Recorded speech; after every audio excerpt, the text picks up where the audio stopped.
Alors, on va faire la lecture c'est ça, des 23 versets, des 23 premiers versets du chapitre 1 de Colossiens.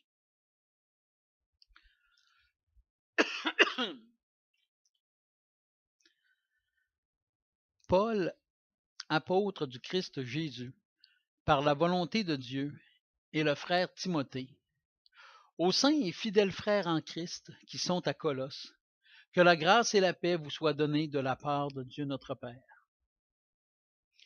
Nous rendons grâce à Dieu le Père de notre Seigneur Jésus-Christ, et nous prions sans cesse pour vous. Nous avons en effet entendu parler de votre foi en Christ Jésus et de l'amour que vous avez pour tous les saints. À cause de l'espérance qui vous est réservée dans les cieux, et que la parole de vérité, celle de l'Évangile, vous a précédemment fait connaître. Cet Évangile est parvenu chez vous, tout comme il porte des fruits et fait des progrès dans le monde entier. Il en est de même chez vous, depuis le jour où vous avez entendu et connu la grâce de Dieu selon la vérité, d'après les instructions que vous avez reçues d'Épaphras, notre bien-aimé compagnon de service. Il est pour vous un fidèle ministre du Christ, et il nous a signalé de quel amour l'Esprit vous anime. C'est pourquoi nous aussi, depuis le jour où nous l'avons appris, nous ne cessons de prier Dieu pour vous et de demander que vous soyez remplis de la connaissance de sa volonté en toute sagesse et intelligence spirituelle. Marchez d'une manière digne du Seigneur pour lui plaire à tout point de vue. Portez des fruits en toutes sortes d'œuvres bonnes et croissez dans la connaissance de Dieu. Devenez puissant à tout égard par sa force glorieuse, en sorte que vous soyez tout à fait persévérant et patient. Avec joie, rendez grâce au Père qui vous a rendu capable d'avoir part à l'héritage des saints dans la lumière. Il nous a délivrés du pouvoir des ténèbres et nous a transportés dans le royaume de son Fils bien-aimé, en qui nous avons la rédemption, le pardon des péchés. Il est l'image du Dieu invisible, le premier-né de toute la création, car en lui tout a été créé dans les cieux et sur la terre, ce qui est visible et ce qui est invisible. Trône, souveraineté, principauté, pouvoir, tout a été créé par lui et pour lui. Il est avant toute chose et tout subsiste en lui. Il est la tête du corps de l'Église.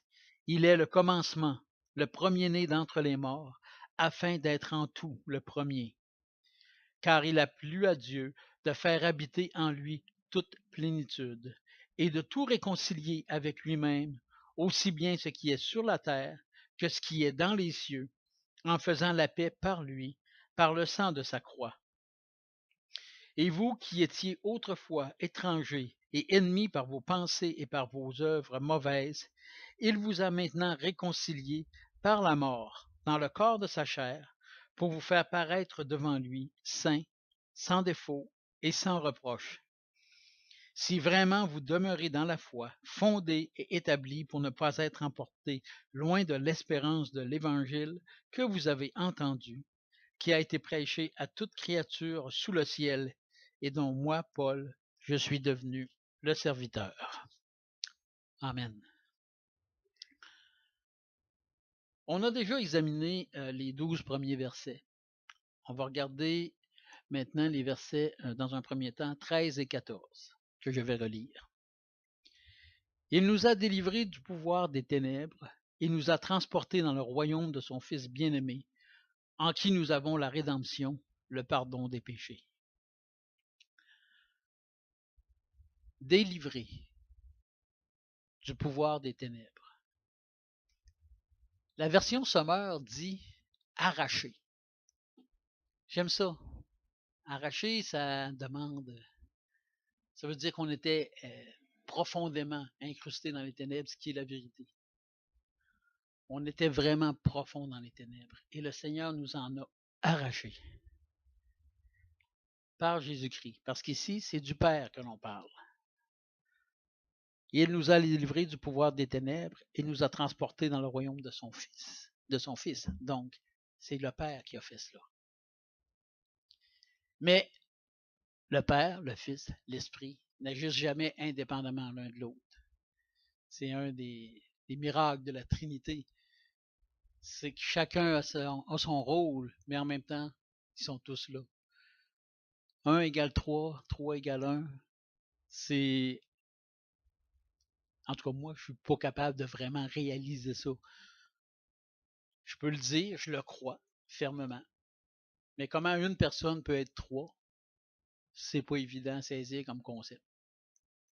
Mais je dis merci, mon Dieu, parce qu'à un moment donné, je vais connaître comme lui nous a connus, comme on voit dans Corinthiens.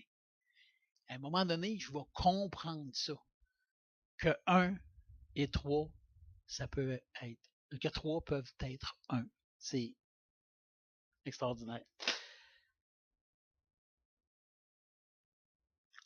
Autre chose intéressante, on en parlait un petit peu ce matin, il nous a délivrés et nous a transportés dans le royaume de son Fils bien-aimé.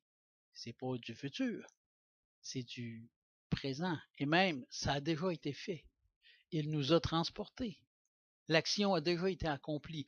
On est dès à présent dans le royaume de son Fils. On en fait partie. C'est quelque chose de grand, ça aussi. Quand on essaie de réaliser ça, qu'on est déjà transporté dans le royaume de son Fils, ça veut dire quoi aussi? Profondément en nous autres. Qu'est-ce que ça veut dire? Je ne me sens pas transporté ailleurs, pourtant j'y suis. Un ailleurs qui est partout, de la même façon que Dieu est partout. Oui, ça c'est sûr que ça en fait partie. On peut regarder un petit passage dans Jean 17. Évangile de Jean, chapitre 17. La prière sacerdotale.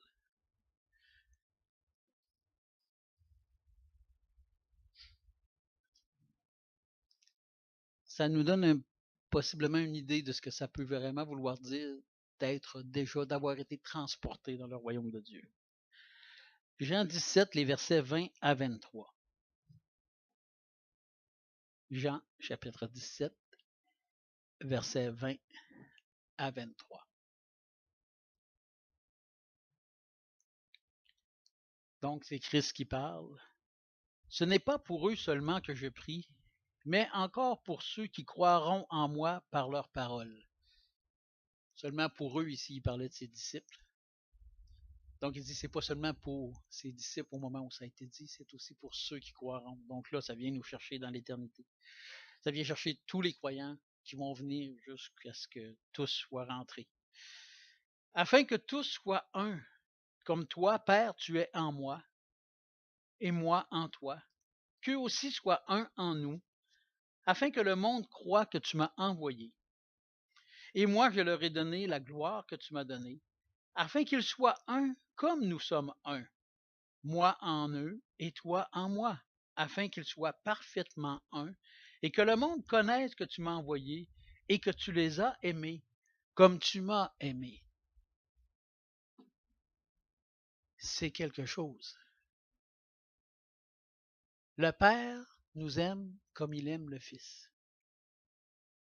Il aime ses enfants comme autant qu'il aime le Fils. Et moi, ça me dépasse. Jésus est sorti de Dieu, d'une certaine façon, je sais pas si on peut s'exprimer ainsi. Claude dit qui est sorti du cœur de Dieu. Il faisait partie de Dieu, c'est pas complètement détaché, mais jusqu'à un certain point, oui, pour prendre une forme humaine, mais il demeure un avec le Père. Le Père est en lui, il est dans le Père.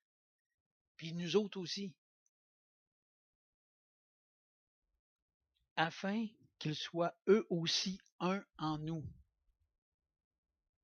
Ça fait partie, ça, de faire partie du royaume. D'avoir été transporté dans le royaume de Dieu.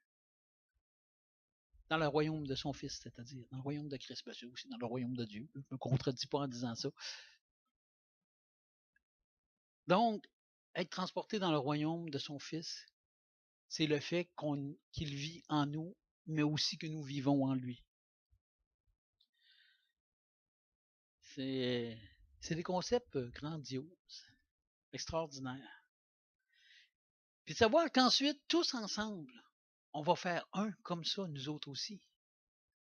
Unis avec lui, en lui. On va être un, nous autres aussi, on va être un. Puis en même temps, on va être nous autres. Ça aussi, ça me dépasse. Mais on va avoir une pensée, un objectif commun, une vie commune, en tout cas. J'ai de la misère à imaginer qu'est-ce que c'est que ça va pouvoir être. Même qu'on se connaisse tous parfaitement, qu'on s'aime tous parfaitement. Ça va être quelque chose de grand. Si je reviens au texte de Colossiens, excusez.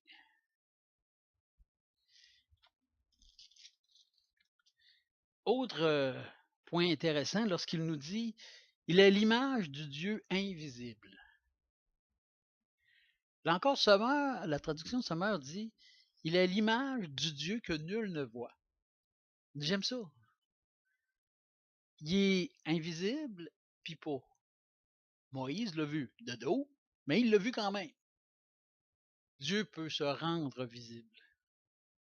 Il y a cette capacité-là. Plus que ça, à un moment donné, on va le voir face à face. Ça ne sera plus une présence invisible. Ça laisse comme sous-entendre que dans le fond, présentement, et c'est sûrement vrai, on est limité. On n'a pas accès à tout. On n'a pas accès à tout l'univers. Il y a une partie de l'univers qui est invisible présentement, bien qu'elle soit tout aussi réelle que notre réalité. Puis à un moment donné, on va avoir accès à ça, à cet univers invisible. Il va devenir visible. C'est pour ça que j'aime quand Sommer nous dit le Dieu que nul ne voit. C'est pas qui est vraiment invisible, ou du moins c'est une invisibilité temporaire pour les croyants. À un moment donné, il va être pleinement visible. Ça va être quelque chose de grand, ça aussi. Passage aussi intéressant à cette idée, lorsqu'on parle de l'image du Dieu dans l'Épître aux Hébreux, pas tellement loin, quelques pages plus loin. Il nous dit au verset, on va commencer au verset 4 pour avoir tout le contexte. On va lire 4 à 6. Hébreux, excusez, pas 4. Oui, c'est ça. Non, excusez, c'est 2. Hébreux 2 et 1, Hébreux chapitre 1, verset 2 et 3. Oui. Donc, Dieu nous a parlé par le Fils en ces jours qui sont les derniers. Il l'a établi héritier de toutes choses, et c'est par lui qu'il a fait les mondes. Ce Fils qui est le rayonnement de sa gloire et l'expression de son être, soutient toutes choses par sa parole puissante. Après avoir accompli la purification des péchés, il s'est assis à la droite de la majesté divine dans les lieux très hauts. L'expression de son être. Littéralement, le mot grec ici a le sens de l'empreinte de sa substance. L'image, l'empreinte. Christ est venu sur terre, puis, dans le fond, c'est la représentation la plus proche qu'on est capable d'absorber, de voir au moment où il était là, où humainement, c'est le plus proche qu'on est capable de saisir de ce qui est Dieu. De qui est Dieu. Merci pour sa parole. Il reste encore bien des choses qui me disent, comme on sait que c'est pas encore pleinement réalisé, on ne connaît pas encore comme Dieu nous connaît. On ne saisit pas encore les choses comme Dieu les saisit et comme nous les saisirons à un moment donné. Mais lorsqu'on étudie la parole, lorsqu'on regarde la vie de Jésus, c'est humainement parlant, présentement du moins, c'est comme ça qu'on va en venir le plus près au niveau de la compréhension. C'est comme ça qu'on va s'en approcher le plus. Romains 1, 18, 20 aussi. Romains chapitre 1, versets 18 à 20.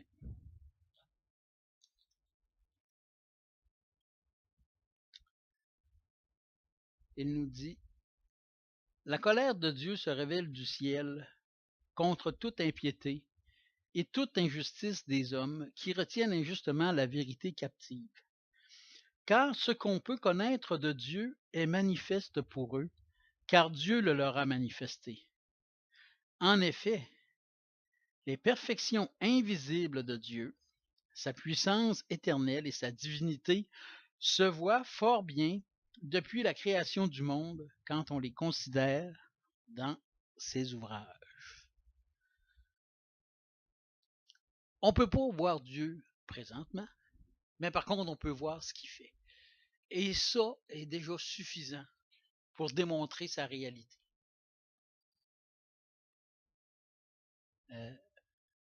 J'étais un peu comme David autrefois. Je croyais pas beaucoup. Je lisais la parole, je regardais la nature, je trouvais ça beau, je trouvais ça merveilleux. Je voyais l'immensité de l'univers. Puis on me disait que c'était une pensée intelligente qui avait fait ça. Puis moi, je n'étais pas assez intelligent pour croire ça. À un moment donné, il nous ouvre les yeux. Puis ce qui nous paraissait insensé devient soudainement plein de sens. Ce qui nous paraissait incroyable devient soudainement parfaitement clair et logique, puis c'est le fait qu'on trouvait ça incroyable avant qui devient... Ben voyons donc. Quelque part, les textes sont là, la nature est là, on voit bien les possibilités que ça soit le hasard qui crée ça, ça n'a pas de bon sens. Et même pas les créationnistes, mais ceux qui croient en l'évolution, qui croient que l'univers vient d'un Big Bang ou de peu importe où, sont d'accord pour dire, exemple, que l'apparition de la vie, c'est un hasard miraculeux. Lorsqu'on essaie de calculer, il arrive avec des chiffres de proportions vraiment astronomiques. Là.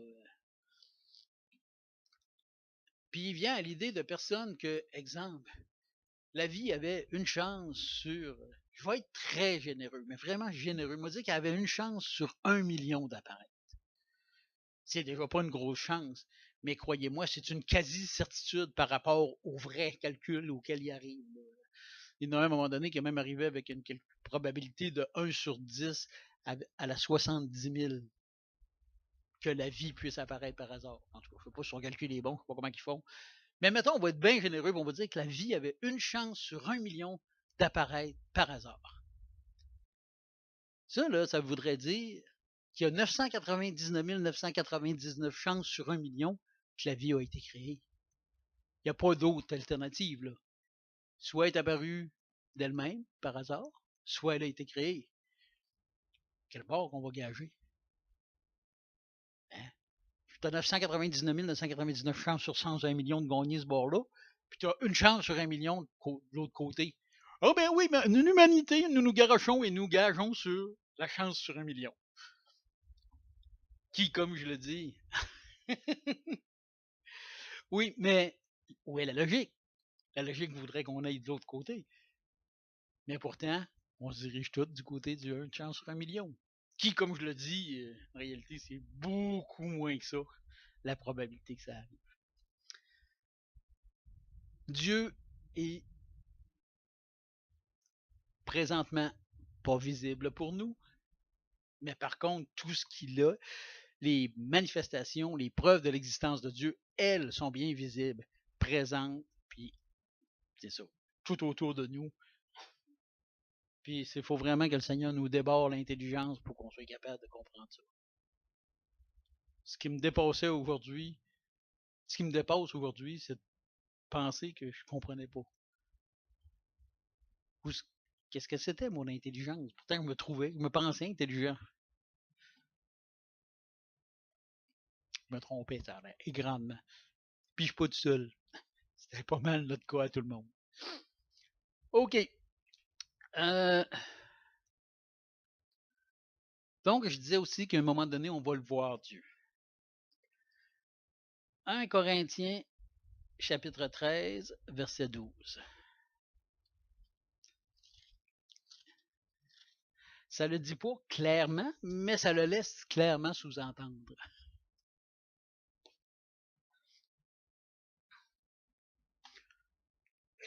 1 Corinthiens, chapitre 13, verset 12. Aujourd'hui, nous voyons au moyen d'un miroir, d'une manière confuse. Mais alors, nous verrons face à face. Aujourd'hui, je connais partiellement, mais alors je connaîtrai comme j'ai été connu. Et les deux connaître qui sont là, signifie vraiment connaître pleinement, saisir la totalité. Connaître dans le sens que Dieu connaît. C'est-à-dire qu'il n'y a absolument rien au hasard, il n'y a absolument rien qui est inconnu, il n'y a absolument rien qui est caché.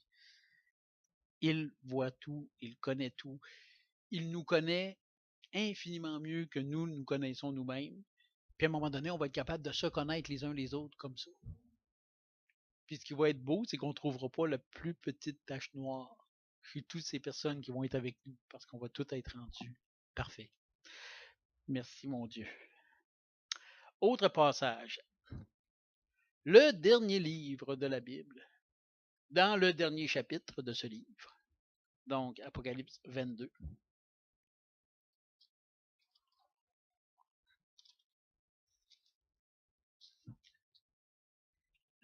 On va lire les versets 3 et 4. Il n'y aura plus d'anathème. Le trône de Dieu et de l'agneau sera dans la ville. Ses serviteurs le serviront et verront sa face, et son nom sera sur leur front. On va le voir, c'est sûr, c'est vrai. Il ne sera plus invisible. Ça va être un véritable Dieu visible. C'est quelque chose. Ça va être extraordinaire. J'ai hâte de voir Dieu. Moi. De quoi qu'il a l'air pour vrai, là. Vraiment. Ça va être éblouissant. J'en suis sûr. Oui, Louis.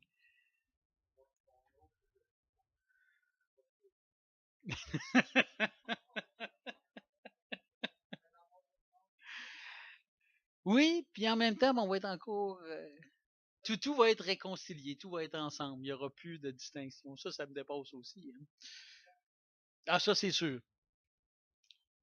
Il n'y aura plus de guerre, il n'y aura plus de maladie, il n'y aura plus rien de nuisible. On va juste penser des affaires correctes. On va avoir un humour parfait.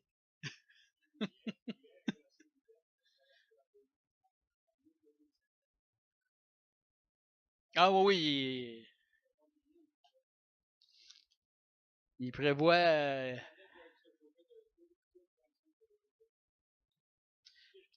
Pour la plupart du monde, ça va chauffer plus que ça, je pense. En tout cas. On va continuer si on veut avoir le temps de faire nos ateliers aussi. Ensuite, l'autre point que je voulais aborder, c'est le premier-né. Hein? Il est l'image du Dieu invisible, le premier-né de toute la création. Les témoins de Jéhovah aiment bien ça, ce bout-là. Vous voyez bien que Jésus a été n'existe pas de toute éternité, c'est le premier-né de Dieu. Qu'est-ce qu'on dit à ça?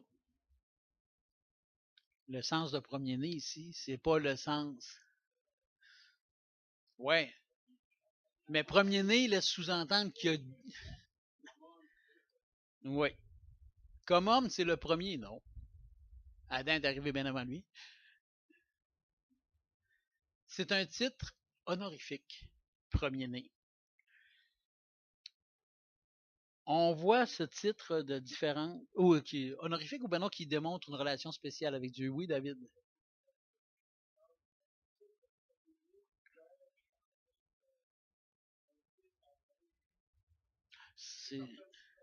C'est sûr que ça pourrait être quelque chose. Oui.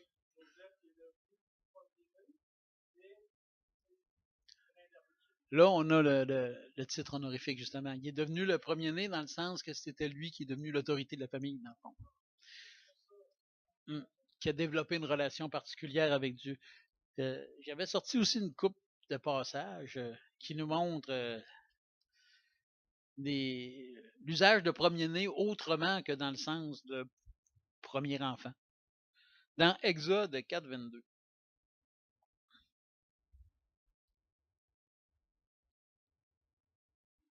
Ah, j'aurais aimé ça trouver le passage avec Joseph, ça aurait été bien ça.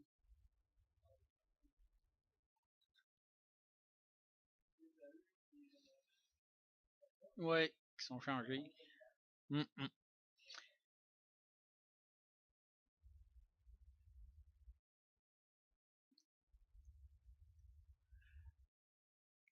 Je ne sais pas si premier-né est utilisé dans ce sens-là, mais c'est sûr que c'est pas faux.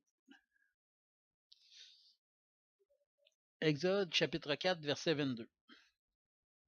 On va lire, le verset 22. Tu diras au Pharaon, ainsi parle l'Éternel. Israël est mon fils, mon premier-né. Oups, c'est pas Jésus. Et c'est même pas dans ce cas ici, on parle d'un peuple. Et justement, le titre de premier-né ici va parler de la relation particulière d'Israël avec Dieu. Le peuple que Dieu s'est choisi pour faire connaître son existence au monde. Dans le psaume 89,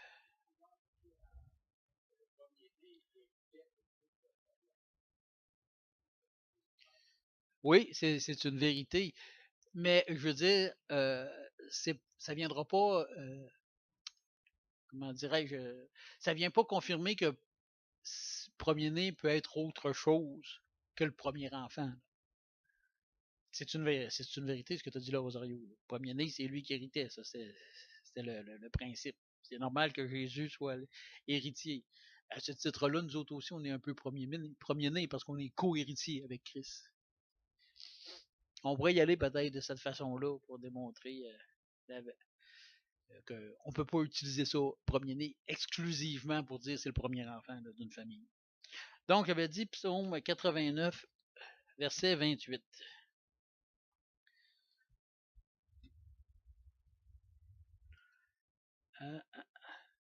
OK, donc il dit, je vais commencer à 27. Lui, il m'invoquera en disant, tu es mon Père, mon Dieu est le rocher de mon salut. Et moi, je ferai de lui le premier-né, le plus haut placé des rois de la terre. Donc ici, le sens de premier-né, c'est vraiment qu'il va être roi au-dessus des rois. C'est pas le sens de premier enfant. C'est pas de ça qu'on parle. Deux derniers passages rapidement. Jérémie, on continue donc dans l'Ancien, chapitre 31.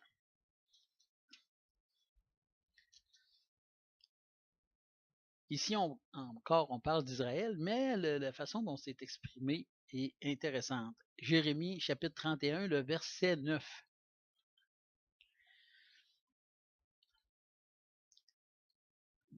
Ils viennent en pleurant, et je les conduis au milieu de leurs supplications. Je les mène vers des torrents d'eau, par un chemin uni où ils ne peuvent trébucher. Car je suis un père pour Israël, et Éphraïm est mon premier-né. Éphraïm, c'est Ruben le premier-né. Si on y va dans le sens des fils de Jacob, des tribus d'Israël, le premier-né, c'est Ruben.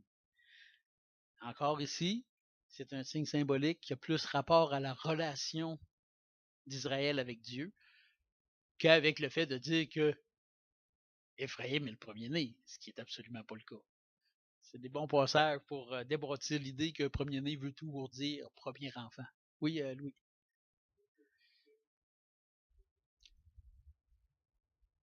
Aussi, absolument. Autorité et relation. Premier-né va souvent être utilisé dans ces sens-là pour démontrer une autorité supérieure ou démontrer une relation particulière avec Dieu.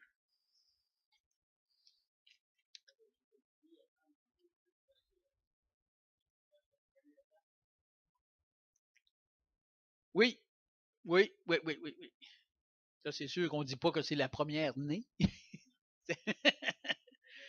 C'est la première dame. Mais c'est pas chronologique non plus. Hein? Il y en a eu d'autres avant elle. C'est bien sûr. Dernier aspect de premier-né, on va retourner dans Colossiens. Après ça, on va commencer notre petit atelier. Donc, on l'a lu tout à l'heure, le verset 18. Donc, on parlait ici de Christ. Il est la tête du corps de l'Église. Il est le commencement, le premier-né d'entre les morts, afin d'être en tout le premier. Jésus, le premier-né d'entre les morts. Si je me rappelle bien, Élisée a ressuscité quelqu'un pas mal longtemps avant que Jésus revienne des morts. Même Jésus a ressuscité Lazare avant de ressusciter lui-même. Fait qu'on peut pas vraiment dire que c'est le premier-né d'entre les morts, dans un sens littéral de premier enfant, ou le premier né d'un enfant qui serait ressuscité. Donc, ça fait le tour des passages que je voulais qu'on regarde ensemble. Pour la suite, on va y aller sous forme d'atelier.